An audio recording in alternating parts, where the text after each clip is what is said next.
Hi everyone, in front of me I've got Samsung Galaxy Tab Active 5 and let me share with you how to virus scan your device.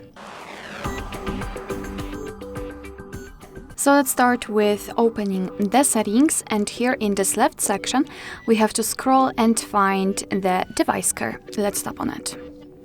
Then let's scroll down in this right section and localize the app protection. As you can see, it is off, so let's simply tap on it and tap on turn on. Let's tap on turn on, and as you can see, we've got this information that no threats has been found, but let's dig deeper. So let's simply tap on scan tablet, and right now your device is actually scanning itself. It will scan all of the apps and the processes which are on the device in order to find any kind of malware, viruses, problems, etc.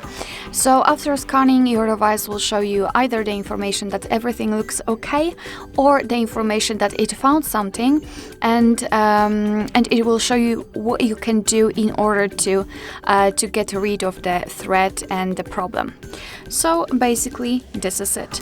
Thank you so much for watching. I hope that this video was helpful, and if it was, please hit the subscribe button and leave the thumbs up.